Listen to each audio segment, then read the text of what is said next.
Okay, so Bloody Lane, turn 18, part 2. Okay, we're on to the Union action phase. We're going to start off with attack track A, then B, C, D, and E. We're going to determine and resolve an action for the foremost Union counter. Then any Union counter in a rear attack position that is able to will automatically move forward. So no Union counter here, no regiment in attack track A. So we're going to go down to here to the 8th Ohio. They have a cohesion of 1, which means that they will automatically select and resolve the crouch and reform action. So they're going to flip over. Okay, so when they're flipped, they're kind of lying down and kneeling down. So this means a -1 cohesion penalty if a Confederate regiment attacks them. So make a cohesion check. 1 will be a success. We get a 5, so cohesion remains at 1. Okay, these guys, 69th New York, we're going to roll 1d4. 1d6. 1 to 4 is a move. 5 to 6 will be a volley. So we would actually like them to volley here, because then the smoke token would offset the exposed token here. And we get a 4, so nope, they're going to move forward. So now they're threatening a charge. They're not going to be able at this point to inflict enough damage in the remaining 2 turns, as long as no events reduce this damage even further. We're not really, it's going to be down to the event table down here. We're not in any significant danger, I think, of being overrun directly, but we're also going to struggle to get the minimum of 8 Union regiments destroyed in order to get a draw. So let's see how that goes. Okay, so 7th West Virginia, so 1 to 4 will be a movement, 5 to 6 will be a volley. If it's 1 to 4, we re-roll to determine if it's a charge or not. We get a 3, so normally that would be a move, as you saw with the 69th. But in this case, we're going to re-roll. 1 to 4 is going to be a charge, 5 to 6 a volley. We get a 6, so they will resolve a volley action. 7th West Virginia, modifiers. Union modifier, range modifier is down here on the right. That's 0, -1 for smoke. These guys have got exposed tokens. These guys haven't, so there's no modifier. So it's -1. So 3 is reduced down to 2. And 1 would be a skirmish, a sharpshooter event, sharpshooter action. And we get a 5, so they miss. So no effect there. Okay, 29th Massachusetts. So these guys are from wave 4. You can see their cohesion is 4. So we're starting to get into the possibility of some charges starting to cause some damage to us. Okay, again, I think at this point it's unlikely we're going to be shattered, but let's go through and see what happens. So 1d6, 1 to 4 is a move, 6 is a volley. Okay, so modifiers. Base cohesion is 4. Again, range modifier is 0, -1 for smoke. So it's going to be 1 to 3 as a hit, 1 is sharpshooter. We get a 3, so they do hit, but no sharpshooter. So that reduces their cohesion down to 3. So 30th North Carolina are now on 3. Okay, so we've determined and resolved the actions for the foremost Union counters. Okay, what we've got over here now is the 63rd New York are going to... if the 63rd was New York here, if the 63rd New York was here, they wouldn't be able to move, they would hold. But because these guys, the 8th Ohio, are crouching, the 63rd New York is going to attempt to move through their line, and in game terms, they're going to swap positions here. So we're going to make a cohesion check.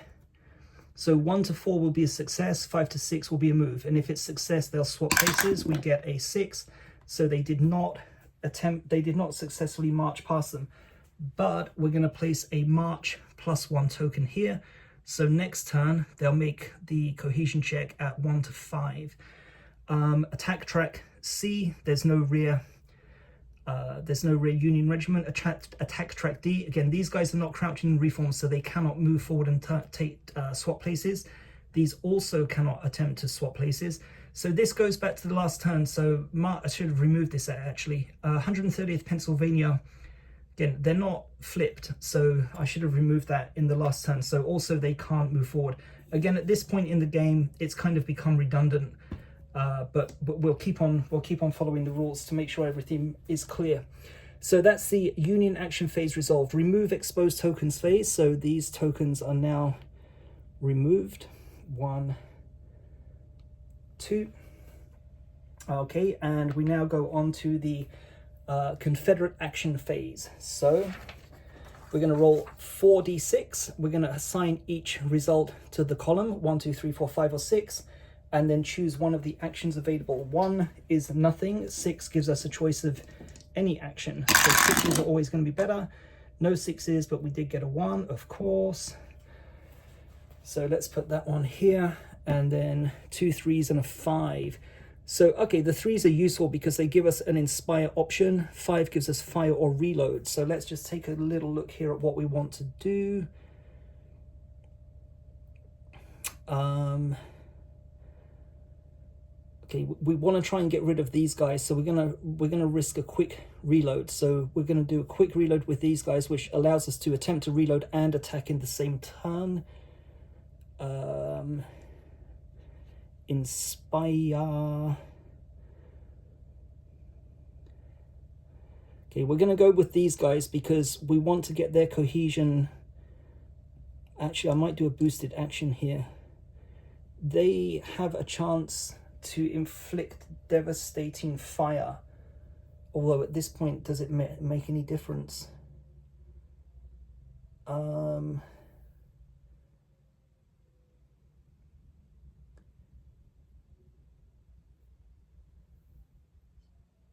There is a way. If we get devastating fire and an oblique hit, if we can destroy these guys, devastating fire, oblique hit, that would give us 4. So let's do that. Okay, we'll take the risk there. Okay, so we're gonna do a boosted action, which means we assign 2. Doesn't have to match like you can take inspire here and inspire here, or inspire here and inspire here. As long as the action is the same, it gives a +1 bonus.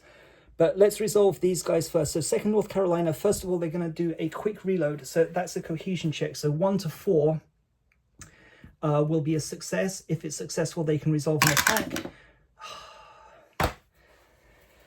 So they fail. That's not necessarily game over because they may... yeah, it probably is though. I think it's going to be impossible now. They would have to fail their cohesion check to march past them on a roll of 6. So I think at this point, that's probably game over, but let's play it out. So these guys are going to do an inspire. So it's a boosted action, so +1. So 1, 2, 3, 4 is a success. 5 and 6 is a failure. It's a 2. Okay, great.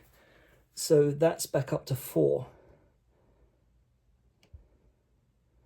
So I'm kind of like concentrating a lot on what I'm kind of saying here. I don't think we can get a draw now. I think the maximum we could possibly, the maximum number of regiments that we could destroy probably is going to be 7. I don't think we can get 8, but we'll keep on going anyway. So the 1 is no action available, so we discount that. So let's put that down here. Okay, so the end of turn phase, we remove the counters. This one remains attached for the next turn, but the smoke token is reduced to stock. That's the only one removed, and that concludes turn 18.